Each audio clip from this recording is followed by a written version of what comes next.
Here is a crazy stat. There are about 4 billion football fans in the world, roughly 128,000 professional players scattered across every continent, and between 2008 and 2026, 14 out of 18 Ballon d'Or trophies have been won by three guys. Lionel Messi, famous for making defenders look like traffic cones and collecting trophies like Pokemon cards.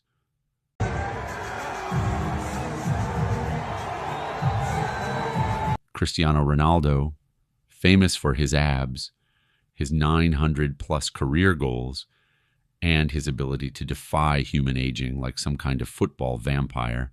And Luka Modric, famous for somehow sneaking into this conversation in 2018 and breaking their decade-long monopoly like a Croatian wrecking ball because they were legendary and they were three. The media gave them a unique and original nickname. So today, let's answer the question, what's the big deal with the big three? The big three started with a big one. For a while, Messi was on his own. Messi was a magician, a pure football genius. Everybody loved it. A masterpiece from Messi, exquisite from Leo, magical from the little magician. And the guy is so talented, out of this world. Oh, wow. Including himself. He always knew he had something special, but he didn't know it was like, that crazy. Born in Rosario, Argentina, this kid was so good that Barcelona literally paid for his medical treatment just to sign him as a teenager. Growth hormone deficiency? No problem. We'll pay for that. Just come dribble past entire defenses for us.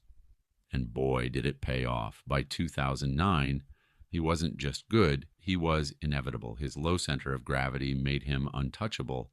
He could change direction faster than defenders could process what was happening. He was the false nine who revolutionized the position. He won his first Ballon d'Or in 2009, then another in 2010, then another in 2011, then another in 2012, 4 in a row. 4. At some point, people started wondering if someone should check the voting system because this was getting ridiculous. In 2012 alone, he scored 91 goals. 91 in 1 year. That's more goals than some players score in their entire career. Barcelona was dominating La Liga. Messi was breaking records that seemed mathematically impossible. 10 La Liga titles, 4 Champions Leagues. He became the most decorated player in football history with 46 official trophies. The man wasn't just collecting silverware, he was hoarding it like a dragon. Defenders tried everything. They kicked him, they pulled him, they probably sent him strongly worded letters. Nothing worked. He just kept gliding past them, ball glued to his left foot, creating assists. Over 400 official assists, by the way, the most in football history. People called him the greatest of all time. Some argued he wasn't even the greatest of his generation yet, but those people were mostly Portuguese. And to be fair, they had a point, because Messi's lonely reign at the top wouldn't last long. Then in 2008, a Portuguese guy with more hair gel than modesty showed up at Real Madrid, looked at Messi's trophy cabinet and said, "Hold my protein shake." In 2008, Cristiano Ronaldo burst onto the Real Madrid scene by trying to accomplish 3 things no human being had ever done. Beat Messi on a regular basis. He tried. Score more goals than seemed physically possible. He succeeded, and convince everyone that doing shirtless celebrations after every goal was a normal thing to do. 2 out of 3 ain't bad. But a rivalry was born. And not any rivalry, the perfect rivalry. Messi was short. Ronaldo was a Greek statue that learned to play football and never shut up about the gym.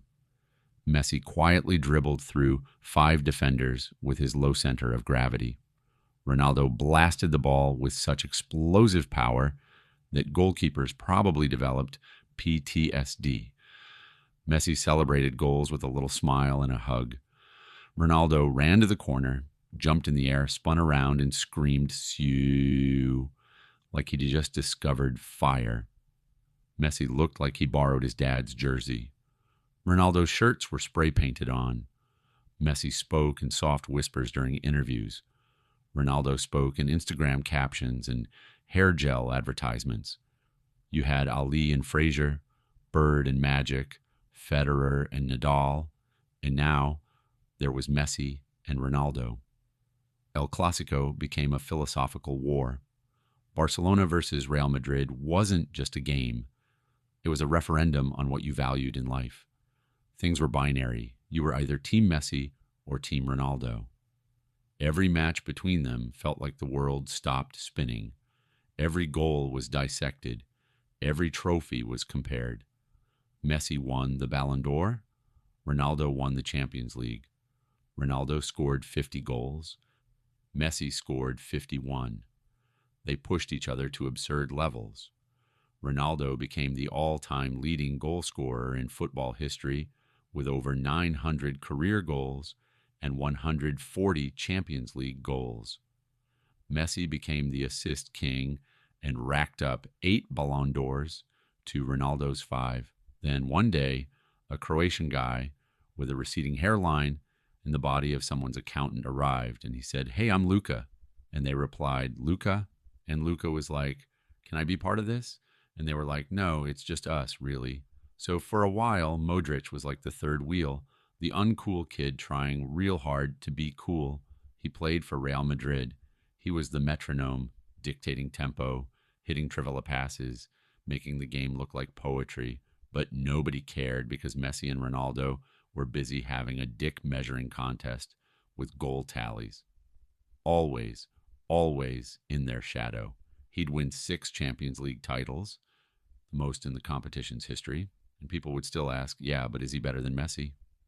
But at some point in 2018, he thought, you know what?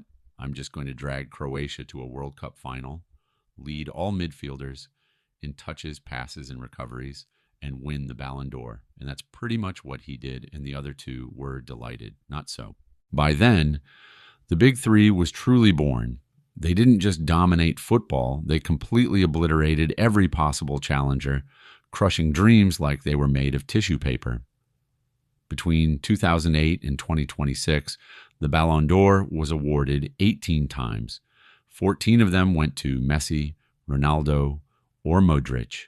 8 for Messi, 5 for Ronaldo, 1 for Modric, who grabbed it like he was photobombing history's greatest rivalry. This is insane. Basically, if you were a little boy dreaming of winning the Ballon d'Or, you statistically had more chances to become an astronaut, win an Olympic gold medal, or get struck by lightning while holding a winning lottery ticket. The trophy was like the super hard boss at the end of the final level, except you had 3 of them guarding it, and 2 of them refused to retire. Picture this.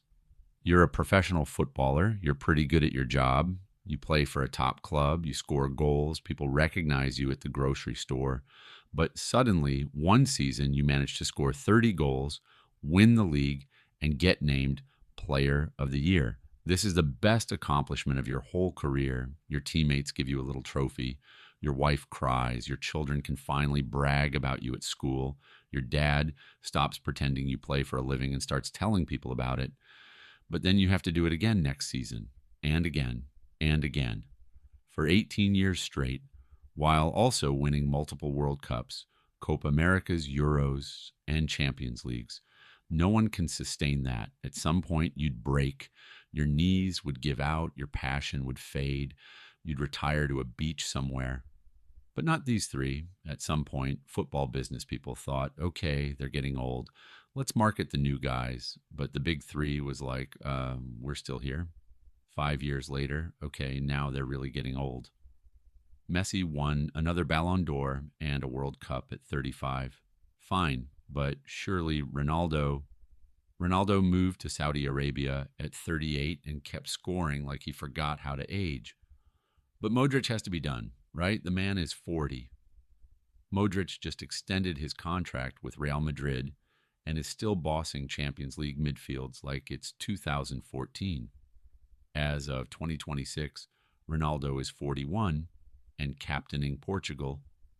Messi is 38 and leading Inter Miami while still showing up for Argentina. Modric is 40, and they're calling him the Eternal because apparently he made a deal with the devil. Some people are fans of Messi. Some people are fans of Ronaldo. Some people are fans of Luka. But if you're a true football fan, you can only love all of them for what they brought to the beautiful game. What an era to witness.